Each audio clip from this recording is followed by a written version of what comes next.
What is going on, people? Leo here from Creative Tech Lab, and we are back today with another RX100 video, this time around the Mark VII.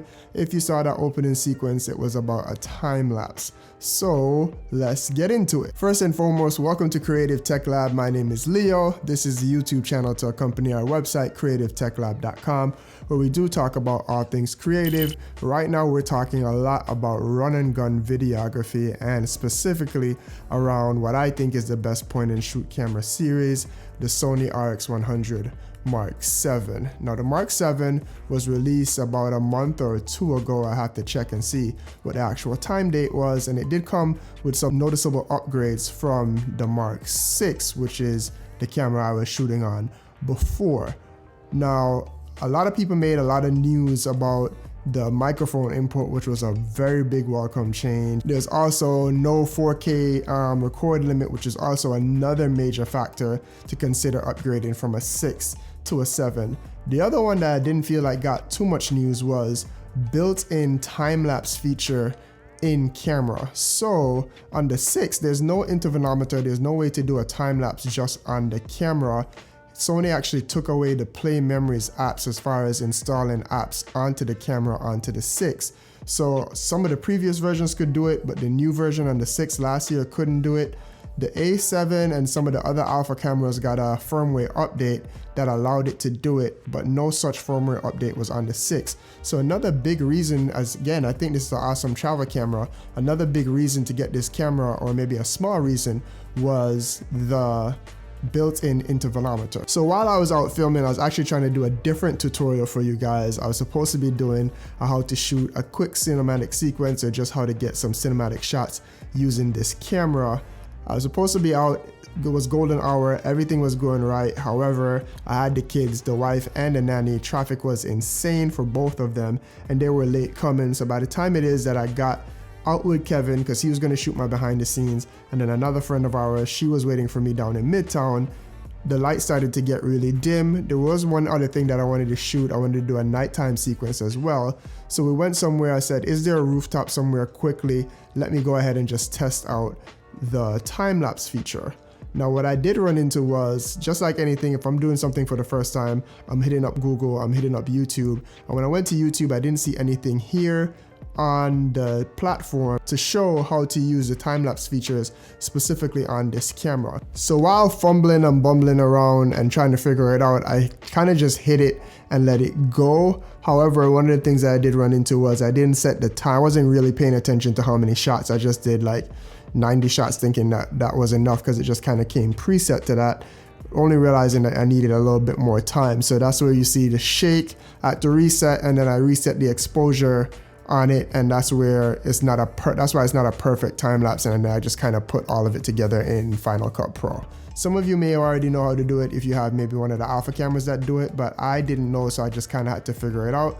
So let's jump over into the menus and see how that goes. First thing that you're actually going to want to do is you're going to want to put the camera into one of these three modes. You could do program, which automatically adjusts your exposure for you, or you could do aperture priority, so you could set the aperture and then it will adjust the shutter speed and the ISO on your behalf to keep the same exposure. Or you could do shutter priority, which is just emphasizing the shutter. Or what I did was manual exposure. I would suggest on a time lapse to do one of the priority modes, either aperture or shutter. I would say probably aperture, just to go ahead and set that. I would do it in A, but you can do it on manual as well if you feel like you have the right exposure settings for when the light is changing, because if you're doing a time lapse, the light may or may not be changing. So it's up to you whether it is, but in this instance, the light was changing as the sun was setting. All right, so I have mine just set to manual just to give you guys an idea. You could choose which one you think is best for your situation. But then you're gonna go into menu, it's gonna be in the first page. You're gonna scroll over to page 3 on the first tab, and you're gonna go down to interval shooting. You're gonna go in here and you're gonna turn interval shooting on. And then you can select your start time, just 1 second. That's how long it will take for your time lapse to start. And then you're gonna choose shooting interval. I normally choose either 2 or 3 seconds, but it's kind of just depending on how long it's going to do. And as you can see in here, it's adjusting how long the time lapse would be based on the seconds that you chose. For the time lapse that you just saw, I chose 3 seconds as things were changing in traffic and stuff. And then this is where I was getting tripped up. So when I was in there, it was just set to, I think, like maybe 50. So I kind of just bumped it up to 90, not paying attention to the time on the actual shooting time. But you're probably going to want to go a lot higher than that. Again, like somewhere, depending on how long you want your time lapse to be. So for this, it was just a few minutes. So I needed more like maybe 500 shots total to get everything done, 500, 600 shots. So as you can see there, that gives you about 24 minutes, 25-ish minutes. And then you hit enter and it sets it. And then you come out here and then you start, and then it just starts snapping.